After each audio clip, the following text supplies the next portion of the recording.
Rome did not fall in a single moment. There was no final day when the world suddenly changed. No single battle that ended everything. No dramatic collapse that people immediately recognized as the end. Instead, Rome fell quietly, slowly, almost invisibly. By the time the empire understood what was happening, the fall had already been unfolding for generations. This is not the story of Rome's destruction. This is the story of how Rome began to fail while it still believed it was eternal. At its height, Rome was unmatched. Its roads connected distant worlds. Its laws shaped nations that had never seen Rome itself. Its armies marched across continents with discipline and confidence. To be Roman was to believe in permanence. People were born under Roman rule, lived their entire lives under Roman rule, and died believing Rome would outlive them all. And for a long time it seemed true. But permanence is a dangerous illusion, because when power lasts too long, it stops preparing for failure.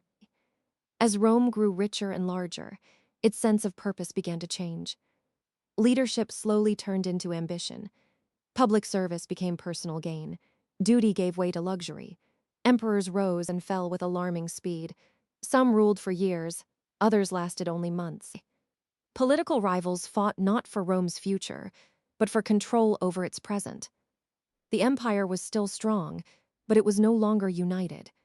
And strength without unity is fragile. Rome's wealth also came at a cost.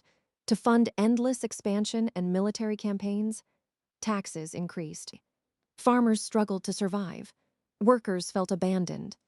Currency was devalued, weakening trust in the economy. While elites lived among marble columns and grand villas, ordinary citizens felt the weight of inequality growing heavier each year. A society cannot remain stable when its people lose faith in fairness. Rome was still rich, but its foundation was beginning to crack. The military, once Rome's greatest strength, was changing as well. Roman citizens no longer filled the ranks as they once had. Instead, Rome began relying on foreign mercenaries to defend its borders. Soldiers who fought for payment, not loyalty. Men who protected Rome without truly belonging to it. The empire still looked secure from the outside, but its heart was no longer defending itself. Rome built walls around its borders, while neglecting the strength within.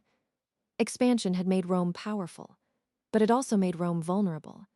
The empire grew so vast that messages took weeks or even months to travel. Local governors ruled distant provinces with little oversight. Borders stretched farther than Rome could realistically protect. The empire expanded faster than its ability to control itself. Rome did not collapse from sudden invasion. It began to collapse from exhaustion. Disasters followed. Fires swept through the city. Plagues reduced populations. Economic crises weakened confidence. Each disaster revealed a painful truth. The most powerful empire on earth could no longer fully protect its own people. Yet Rome refused to listen. Past victories created false confidence. Old glory blinded leaders to present danger. Warnings were spoken. They were ignored. History was speaking. Rome was not listening. When invaders finally pressed against Rome's borders, they did not destroy a strong empire. They encountered one already weakened from within. Rome did not fall when its enemies arrived. It fell when it stopped questioning itself. When confidence replaced caution.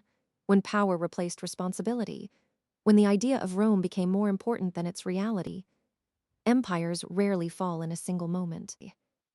They fall when they believe they cannot. Rome would spend centuries trying to survive, instead of shaping the future. And in the end, its greatest enemy was never at the gates. It was the belief that those gates could never be breached. Empires rise, empires fall.